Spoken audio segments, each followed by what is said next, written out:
Hello and welcome to Geeky Bit. Today in tech history, we're going to be talking about the blue and white G3 tower. This Macintosh was introduced in January 5th of 1995 and was discontinued in August of that same year. It could run macOS 8.5 to 10.4.11. The G3 Beige Desktop and G3 Mini Tower were what came before it, and technically the G4 Tower was what surpassed it. However, the G4 Tower came out around the same time.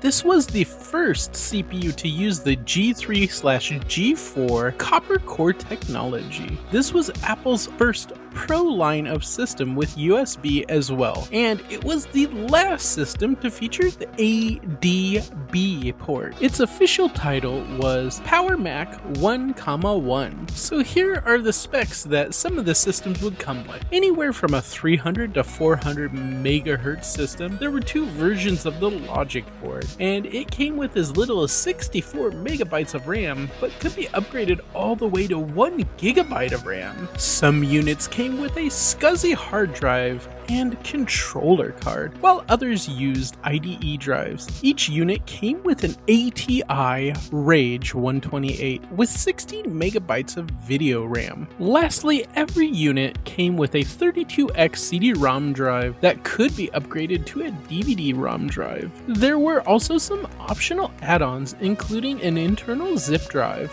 The base model was around $1,600 USD and went all the way up to about $3,000 USD. Of course, around the same time, you had the G4 AGP Max released that were about $2,500, so it didn't really make a whole lot of sense to spend that $3,000 on a G3 system when you could get a much better G4 AGP system. With all of that out of the way, here is my story with the blue and white G3 tower. So I first saw one of these when I was in high school in 1999, and it looked so cool. I wanted one so badly. It wouldn't actually be till 2003 or so when I was able to get one. I saw one on eBay for about $70, so I bought it. The motherboard was supposedly dead, and it turns out it definitely was, but it came with a free zip drive. I had a G4 already, so it's not that I needed a Macintosh. I actually wanted to modify this into a modern, at the time, PC computer case. And after doing the holes and putting the screws and everything and making a hole for the IO backplate, I was able to get an ATX motherboard in this system, and it was great. I continued to use this case for about the next 6 years before I upgraded to a more modern case. But I always wanted a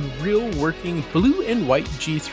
It wasn't until 2022 when I actually found one, and I was able to pick it up with the original CRT monitor for $80. Both work great, and I'm pretty happy with it. So here are my thoughts about the blue and white G3. It was a great little system, especially after the fact. You could put a Yikes G4 ZIF CPU in it and have all of the features that a G4 CPU would provide. If you were to combine that with, say, a Radeon 7000, 512 megabytes of RAM, and run, say, macOS 8.6 or 9, this could pretty much play just about any of those old retro Mac games you could throw at it. I hope you enjoyed this video as much as I did making it, and if so, feel free to click that like button, and if you aren't subscribed so already, feel free to do so, and if you'd like to get notifications of my future videos, click that bell button.